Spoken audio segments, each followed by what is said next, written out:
name is Katindi Roni Magala, and I'll be taking you through how we implemented our JAI, the JAI techniques, the lime, the sharp, and either the gap, but specifically the lime and the sharp, how we implemented it in our models, the best two models and the worst two models.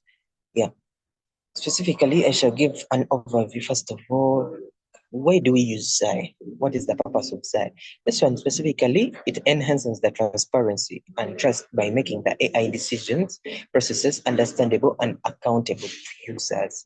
It helps the users to, it helps to give explanations and to the user on how, they can easily understand how our models are able to predict or monitor the indoor air quality. So what are the benefits? What are the benefits of the JAI? In enhancing the user confidence in AI recommendations, provides actionable and clear insights, identifies and mitigates biases in the model. So we have different techniques, as I talked about, the lime, the sharp, also have the gap, we have the permutation, importance, and feature importance. What is a lime? Which the technique of lime. This specifically gives explanation of models predictions. It gives the explanations of model predictions by approximating them locally with simpler models. How do we carry it out? The line.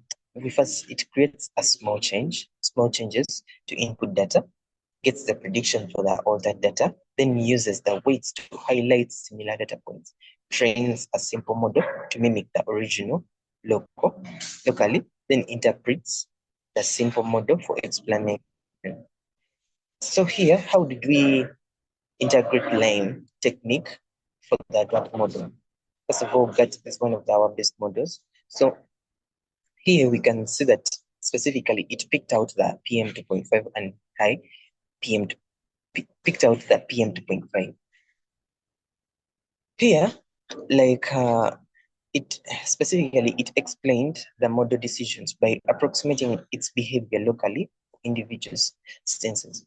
First, it defined a function that takes inputs features from the indoor air quality monitor.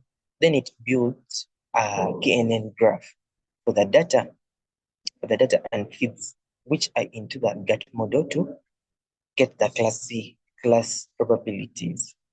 Yeah.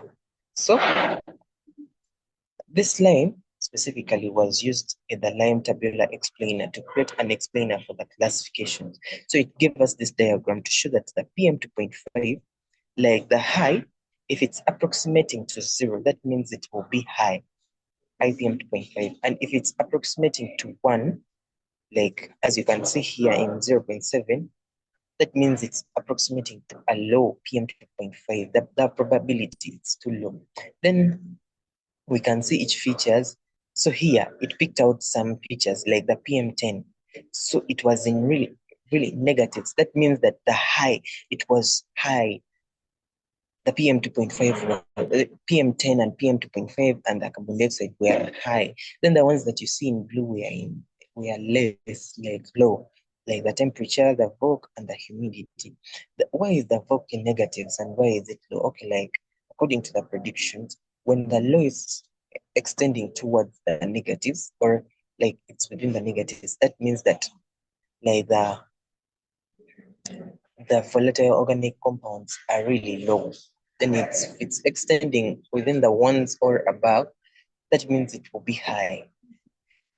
So this is specifically the graph that I've talked about, the KNN graph. So it picked out the humidity and the temperature to show you here.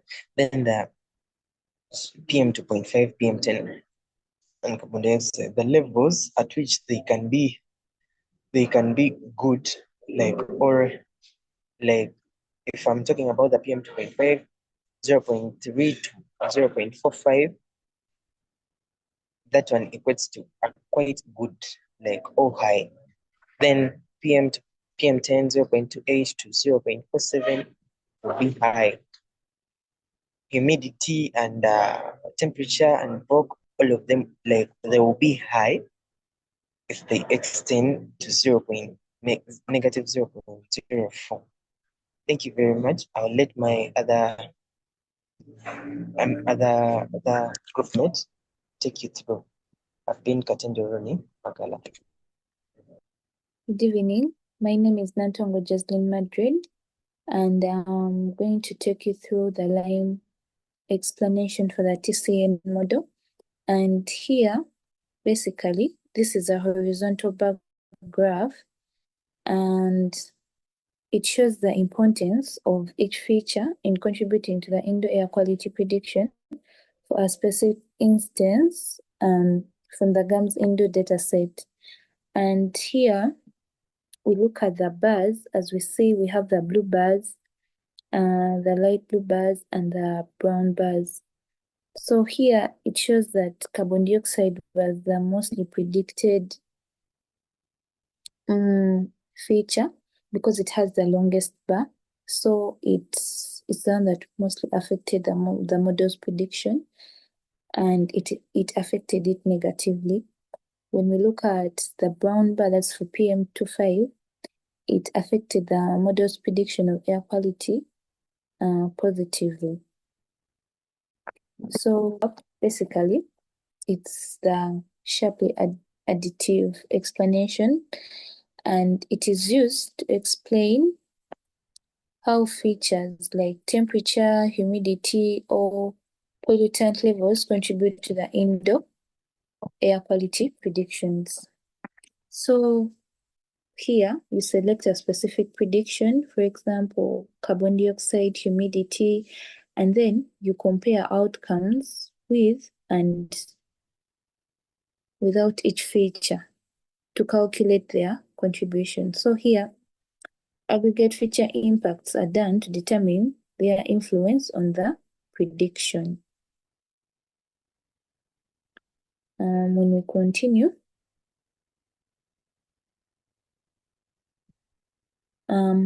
this is the sharp explanation for the TCN, that's our temporal correlational network, and this is a B-swarm plot, and this reveals the significance of the direction of each feature's influence, with carbon dioxide measurements clearly standing out as the most influential feature.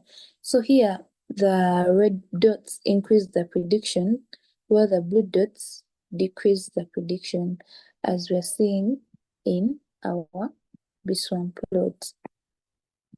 When we continue, we have a feature importance explanation, and this basically shows the importance of each feature towards the model's prediction. And as we see, the one with the longest bar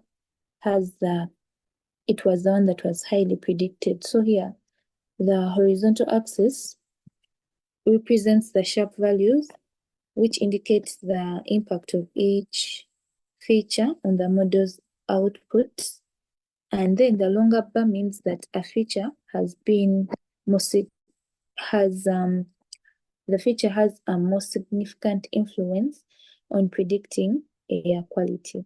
As we see here, that carbon dioxide at time, these T0s are time steps. So at time step 0, carbon dioxide has the highest influence. At time step 1, as we see it. So we see here that PM10, PM2.5 have the lowest influence on predicting air quality.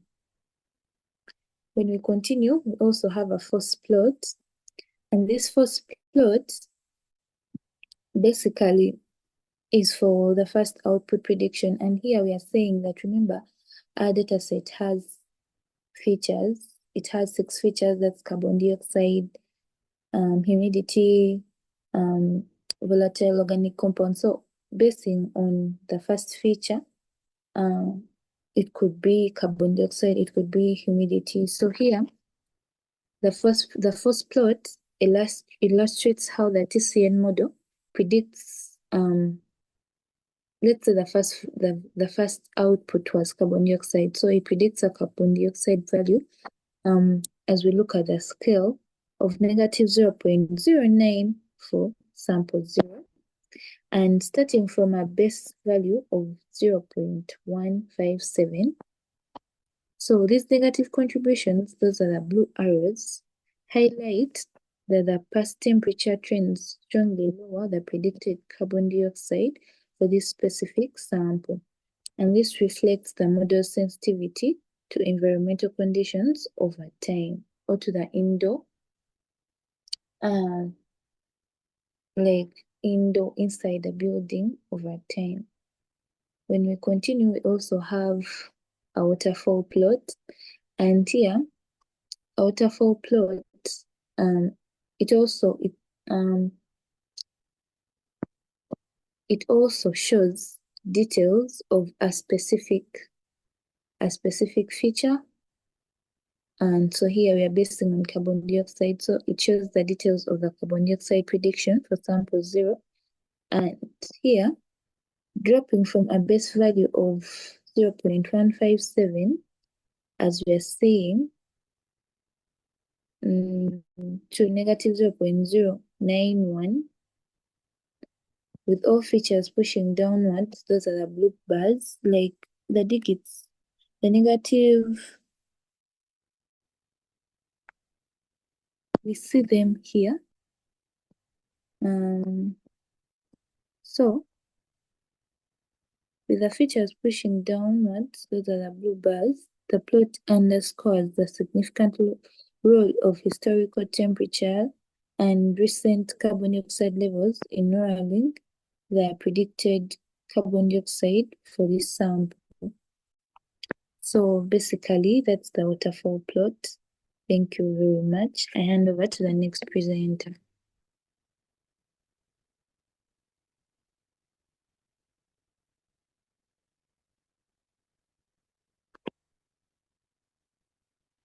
So the model I was working on is one of our worst done models, which was quantum feature learning. But it was one of our worst done models because we lacked resources, because quantum feature learning is some sort of advanced implementation of models using quantum physics or properties of quantum physics. And due to lack of resources, we weren't able to implement it as well as we could have. And that's why it was one of our worst performing models. So one of the XI techniques I implemented in quantum feature learning was LIME. And basically LIME helped show how all the features in our data set contributed towards the model's prediction. And as you can see, zoom in a bit. As you can see, there is VOC here, which is one of our features in our data set. It's a pollutant. It contributed negatively towards, largely negatively towards a model prediction, because green is positive and red is negative. So it contributed negatively towards largely towards our model's prediction, whereas temperature contributed mostly positively.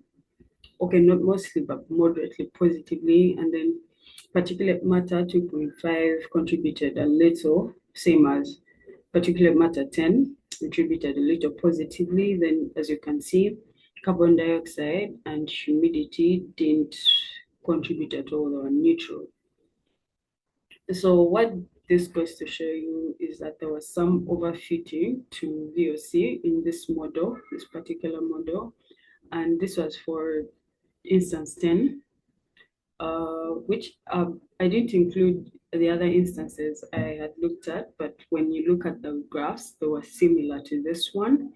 Most of them were showing that VOC was overfitting, and this wasn't good for our model to predict accurate values. Whereas, okay, why this is a problem is because in day-to-day life, you could find that the air quality is also affected due to some levels of carbon dioxide and humidity, whereas this graph, this visualization is showing us that they didn't contribute at all, which is not factual. which we don't see in our best performing model. To take you through. So I implemented 2 visualizations, but they explain the same thing. So this first visualization shows like one multiple feature. Like for example, it shows how each feature contributed towards the model's predictions. You can see humidity was largely neutral, had some good, had some bad. Temperature largely positive, carbon dioxide in between, like not too much, not too good. All these colors are variations of how the features contributed towards the model's prediction. And in this visualization, they use the mean sharp value. They didn't give each feature a sharp value. They just used the mean sharp value to see how the features impacted on the model's prediction. Then a visualization, because to be honest, this visualization wasn't quite clear for me. I needed more from Sharp to understand how the model is evaluating all the features and use them to predict. I tried this visualization.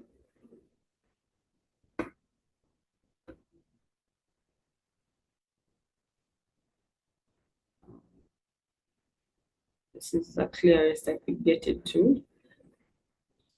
Okay, so this line here represents feature value, like how important was a feature to the model's predictions. As you can see, we realize that the same thing is happening here in VOC, with VOC having a lot of subplots showing that it contributed mostly to the model's predictions, which also it clearly indicates some overfitting. So I'm actually kind of glad that Sharp and Lime were showing the same thing, because it now shows how a model wasn't really performing well or performing accurately. And then there's also particulate matter. If you realize these are similar to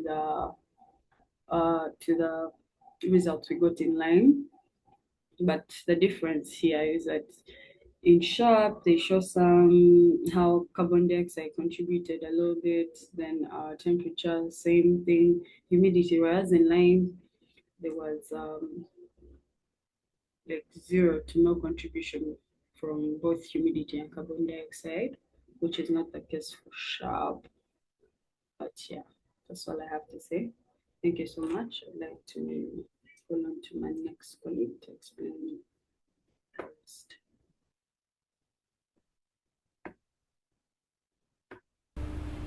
Hello everyone, I'm Irene and I'll be taking you through the LAM explanation for SOM. And here we have our horizontal graph that demonstrates the contributions of features, for example, the temperature, humidity, VOCs, in order for SOM clustering decisions of individual data points. And we also have the Sharp explanation, this, where we have our graph having dots and each dot represents a data point, and the positive Sharp values show features driving a data point towards specific clusters, and the negative Sharp values suggest less influence. And this helps interpret how the SOM processes environmental parameters, providing transparency into feature interactions. Then we also look at the permutation importance, which is a technique used to evaluate the significance of features in a model by observing the impact of random shuffling. And here in this process, we first shuffle values of a feature randomly, then measure the model's performance before and after shuffling. Then we calculate the drop in performance to determine feature importance. And then we have our graph for the permutation importance of the SOM. And this bar graph highlights the relative significance of figures used in the SOM clustering process used during the project, and it ranks features based on their mean here, our mean importance scores, and we have carbon dioxide emerging as the most influential feature, followed by temperature and then humidity. Then the rest, the 3 pm, 10 pm, 2.5 and VOCs have very low importance scores, indicating lesser influence on the SOM clustering decisions. Yes, that was all for my part. Thank you for listening. See you next time.